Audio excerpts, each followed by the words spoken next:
AB 2179 was just passed in the state of California, and these eviction protections have people asking a lot of good questions. We're going to run through two important ones right now, and that is, can a renter still apply for rental assistance? Is there more money out there? And the other bigger question is a landlord still able to evict a tenant even if they are waiting on rental assistance? The answer is yes, and we're going to run through the paperwork to show landlords and tenants exactly how this works. Hey there, Christian Walsh, real estate agent with Wire Associates. You know we've been there since the beginning, helping tenants and landlords understand the eviction moratorium in California and beyond. And AB 2179 just changed things. It was passed at the absolute last minute on March 31st, 2022, and it offers protections for tenants who are waiting on rental assistance for the months of April, May, and June of 2022. Can a tenant still apply for more rental assistance? So we're going to discuss two things. One is the state program. We'll dive into that first. And then also local programs. At the state level, housingiskey.com is closed and not accepting any more applications as of the end date of March 31st, 2022. Now, when you were applying in March, as I showed in one of my videos, you weren't able to request any additional funds beyond March. You couldn't ask for April, May, or June rent. What I have heard from several others, and I ask every video, and I'm going to ask you again, leave in the comments below if, as a tenant, you were able to request funds beyond March. So if you're able to request April, May, and June, let us know in the comments below. I have heard from several people who say they were. So once you get your application in and the application is processed, you are able to request additional funds. There's no guarantee. There's no guarantee the funds will be around when you make this request, but it does sound like you can get those months covered through housingiskey.com. So renters, make sure you reach out to your case manager if you'd like to request additional rent. Now, as for local programs, some local programs are still accepting applicants, but you may not yet have applied. You may not know how to find it. We have a link below to this cool tool. It is a GIS platform that will allow you to search by address to see if you are served by the local program, and then you can click on it and see if it still has funds available. So you could still use it in the case of looking for a local program. So you can zoom in and you can see Riverside is an example where they have a local program. So you can enter an address or zoom in, and then when you click here, you're able to go to the Riverside Rental Assistance Program, and you can see if they still have funds, if you can still apply. So this is what you're going to do, is you're going to check to see if there's a local program and if that program is still open with funds available. How can a tenant be evicted under AB 2179 while waiting for rental assistance?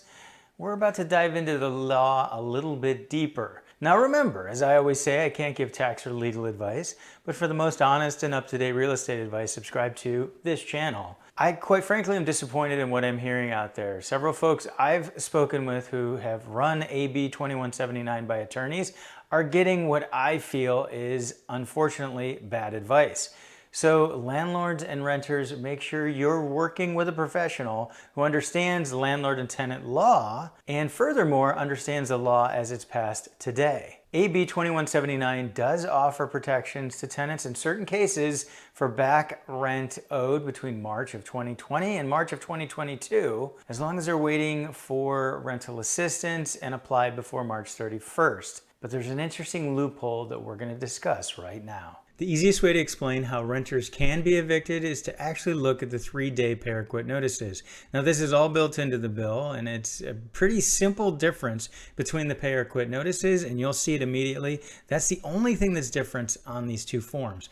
Now you don't have to use these specific forms. These are California Association of Realtor forms that I have access to. We're just using this as an example. Other important thing, make sure before as a landlord you deliver any sort of notice like this that you talk to an attorney and have the attorney do it for you. This 3-day pay or quit notice is for a tenant who owes COVID rental debt. That's what back rent is called under the eviction moratoria. It's a different type of debt, and we won't go into all that right now. It's slightly different from rent, but either way, you're going to serve the same form. It's a 3-day notice to pay or quit for recovering that rent.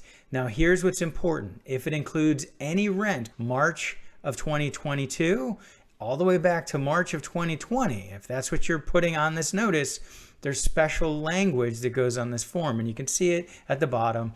If you've completed an application for government rental assistance before March 31st, 2022, you may have protections against evictions. So then you have to go reach out to lawhelp.org as a tenant and figure out what your rights are. Those special protections, this is what AB 2179 was talking about.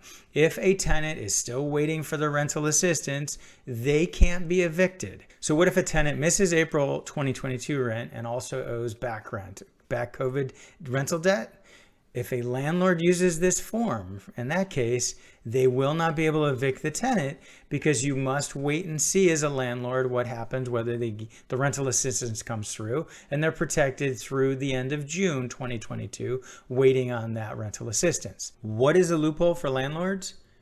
Don't mention past COVID rental debt. So if a tenant misses payment of rent in April, May, or June of 2022, the landlord can use this 3-day pay or quit notice. And you'll see it's missing that special language. And why is it missing that special language? Because this is not referencing any past COVID rental debt. This is only going to refer to April, May, or June rent. So that's the big difference here. That is the loophole that allows a landlord to move forward down the road to an unlawful detainer much more quickly because they're not referencing that protected COVID rental debt. You don't have to wait as a landlord for the approval of that rental assistance. And that's why tenants must pay their April, May, and June rent or they're at risk of eviction. Of course, landlords, before moving forward with this strategy, you're going to discuss with your attorney. So you actually may lose the ability to receive rental assistance by moving forward like this, and it will potentially change the way you'll get a judgment for any of the back rental debt that you're owed. And renters, of course, any notices you receive, reach out for assistance through lawhelp.org. One more important point, I have a link below to this legal update from Kimball, Tyree, and St. John, and I recommend you take a look at it. Landlords, if you're going to move forward with going after a tenant for non-payment of April rent and use the standard 3-day pay or quit, make sure you understand that in some cases your property may be subject to a 30-day termination notice as well if the property is covered by the CARES Act, and that's essentially any property that has a Fannie or Freddie Mae backed mortgage plus a few others that are here. Of course, your attorney is going to give you the guidance you need. Leave your questions below. I know you're going to have them. We had quite a few on our AB 2179 video with over 50,000 views and growing. And if you haven't seen that, make sure you check that one out.